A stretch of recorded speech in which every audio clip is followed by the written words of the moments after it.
പക്ഷേ ഈ പറഞ്ഞതുപോലെ തന്നെ പ്രധാനമന്ത്രി നരേന്ദ്രമോദിയുടെ ആ ഒരു പ്രഖ്യാപനം അത് ഒരു ഭാഗത്ത് നിൽക്കുന്നുണ്ട്. അതുപോലെ തന്നെ സംസ്ഥാന വിപണിയിൽ ഉണ്ടായിരിക്കുന്ന ഈ ഒരു പെട്ടെന്നുണ്ടായ ഒരു ഇടിവ്, അതിന് പിന്നിൽ അന്താരാഷ്ട്ര തലത്തിലും അതുപോലെ തന്നെ ദേശീയ തലത്തിലും ഉണ്ടായ ശക്തമായ സാമ്പത്തിക ചലനങ്ങൾ, അതുപോലെ തന്നെ ആഗോള സാഹചര്യങ്ങൾ, പശ്ചിമേഷ്യൻ സംഘർഷം, ഇതൊക്കെ തന്നെ അതിനെ സ്വാധീനിച്ചിട്ടുണ്ട് എന്നുള്ളത് യാഥാർത്ഥ്യം തന്നെയാണ്. എന്നിരുന്നാലും നമ്മൾ ഇപ്പോൾ പ്രധാനമന്ത്രി നരേന്ദ്രമോദി നടത്തിയ ആ പ്രഖ്യാപനത്തിന് പിന്നാലെ മനസ്സിലാക്കേണ്ട ഒരു കാര്യം എന്ന് പറയുന്നത്, ആളുകൾ അനാവശ്യമായി സ്വർണം വാങ്ങിക്കൂട്ടുന്ന ആ ഒരു പ്രവണതയിൽ വലിയൊരു കുറവുണ്ടായി എന്നാണ് പറയുന്നത്. പകരം പഴയ സ്വർണം വിൽക്കാനുള്ള ഒരു വലിയ തിരക്ക്, അതായത് സ്വർണത്തിന്റെ വിലയൊക്കെ തന്നെ ഉയർന്നിരിക്കുന്ന ഒരു സാഹചര്യത്തിൽ പഴയ സ്വർണം വിറ്റഴിക്കാനുള്ള ഒരു പ്രവണത അത് ആളുകൾക്കിടയിൽ ഉണ്ടായിരിക്കുന്നു എന്നാണ് മനസ്സിലാക്കാൻ സാധിക്കുന്നത്. ജ്വല്ലറികളിലും മറ്റുമൊക്കെ തന്നെ ആളുകളുടെ വൻ തിരക്ക് ഇത്തരത്തിൽ സ്വർണം വിറ്റഴിക്കാനായി കാണപ്പെടുന്നു എന്നുള്ളതാണ് മനസ്സിലാക്കാൻ കഴിയുന്നത്.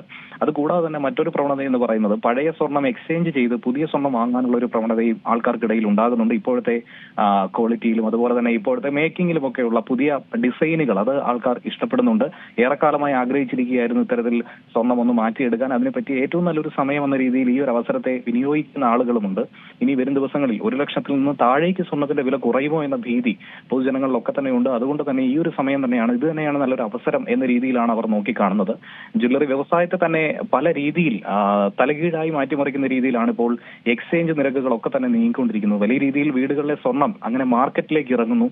പലരും ഇത്രയും കാലം വളരെ സുരക്ഷിതമായി വെച്ചിരുന്ന സ്വർണം ഒക്കെ തന്നെ വിറ്റഴിക്കാൻ തയ്യാറാകുന്നു, അതല്ലെങ്കിൽ അതിനെ മാറ്റിയെടുക്കാൻ തയ്യാറാകുന്നു എന്ന് തന്നെയാണ് മനസ്സിലാക്കാനായി സാധിക്കുന്നത്. സർക്കാർ ഇപ്പോൾ തീരുവ ഉയർത്തിയതിനു ശേഷം പുറത്തുനിന്നുള്ള സ്വർണത്തിന്റെ വരവ് അതിൽ വലിയൊരു ഇടിവുണ്ടായെന്നും ഇനിയുള്ള ദിവസങ്ങളിൽ അതുകൊണ്ട് തന്നെ ആഭ്യന്തര സ്വർണ്ണ വിപണിയിൽ ഉണ്ടാകുന്ന ഈ ചലനങ്ങൾ അത് ഇത്തരത്തിൽ പഴയ സ്വർണ്ണങ്ങൾ വിറ്റഴിക്കുന്നതും അത് എക്സ്ചേഞ്ച് ചെയ്യുന്നതുമായി ബന്ധപ്പെട്ടുള്ള പല മാറ്റങ്ങളിലേക്കും നയിക്കുമെന്നാണ് നിലവിൽ മനസ്സിലാക്കാൻ കഴിയുന്നത്. അതായത് പ്രധാനമന്ത്രി നരേന്ദ്രമോദി നിലവിൽ സ്വർണ്ണത്തിലുള്ള ഇറക്കുമതി തീരുവ നമുക്കറിയാവുന്നതാണ്, 6% നിന്നും ഒറ്റയടിക്കായിരുന്നു ഇരട്ടിയിലധികമായി 15% ഉയർത്തിയത്. രൂപയുടെ മൂല്യം ഇടിയുന്നത് തടയാൻ വേണ്ടിയാണ് ഇത്തരമൊരു നീക്കം നടത്തിയതെങ്കിൽ പോലും അതിലൂടെ ആഭ്യന്തര വിപണിയിലടക്കം കനത്ത ആഘാതമായിരുന്നു സൃഷ്ടിച്ചത്. ഒറ്റ ദിവസം കൊണ്ട് ആയിരക്കണക്കിന് രൂപ വർദ്ധിക്കുന്ന സാഹചര്യങ്ങൾ ഉണ്ടായിരുന്നു. അതിനുശേഷം വലിയ തോതിൽ തന്നെ കുതിച്ചുയർന്നുകൊണ്ടിരുന്ന സ്വർണ്ണവില ഇപ്പോഴാണ് ചെറിയ തോതിലെങ്കിലും നേരിയ രീതിയിലെങ്കിലും ഒന്ന് കുറഞ്ഞുകൊണ്ടുവരുന്നത്. ഇപ്പോൾ നിലവിലുള്ള സ്വർണ്ണ വിൽപ്പനയുടെ ഏകദേശം 65% എക്സ്ചേഞ്ച് പ്രോഗ്രാമുകൾ നടക്കുന്നു എന്ന് തന്നെയാണ് പ്രമുഖ ജ്വല്ലറികളൊക്കെ തന്നെ അവകാശപ്പെടുന്നവർ നിലവിൽ ചൂണ്ടിക്കാണിക്കുന്നത്. അതായത് പണം നൽകി പുതിയ സ്വർണം വാങ്ങുന്നതിന് പകരമായി 50%-ലധികം, ഏകദേശം 60-65% പഴയ സ്വർണം എക്സ്ചേഞ്ച് ചെയ്താണ് ഇത്തരത്തിൽ വാങ്ങുന്നത്. പല ദിവസങ്ങളിൽ രേഖപ്പെടുത്തിയുള്ള കണക്ക് പരിശോധിക്കുകയാണെങ്കിൽ അത് ഏകദേശം ഒരു 70 മുതൽ 75% വരെ പോകുന്നു. അത് സ്വർണ്ണ വ്യാപാരികളെ സംബന്ധിച്ച് വലിയ തിരിച്ചടിയാകുന്ന ഒരു കാര്യമാണെന്നാണ് നിലവിൽ അവർ ചൂണ്ടിക്കാണിക്കുന്നത്.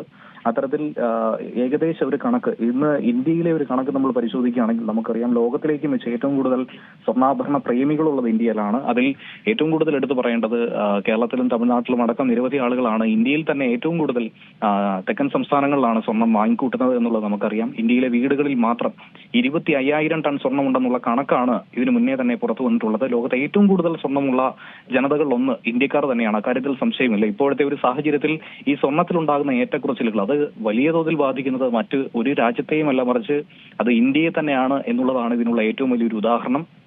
അതുകൊണ്ട് തന്നെ വരും ദിവസങ്ങളിൽ ഇനിയുള്ള സ്വർണ്ണ വിലയിലെ ചാഞ്ചാട്ടം അത് വലിയ തോതിൽ തന്നെ ബാധിക്കും എന്ന കാര്യത്തിൽ സംശയമില്ല.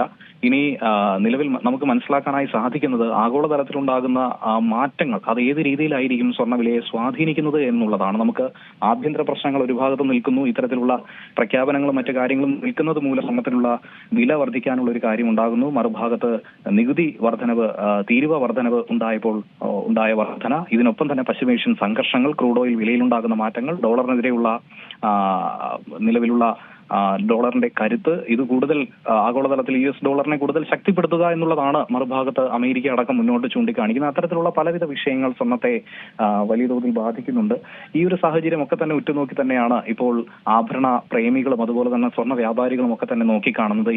ഏറ്റവും പുതിയ വാർത്തകളും വിശേഷങ്ങളും വിരൽത്തുമ്പിലറിയാൻ സീ മലയാളം ന്യൂസ് എല്ലാ ഡിജിറ്റൽ പ്ലാറ്റ്ഫോമുകളിലും ലഭ്യം.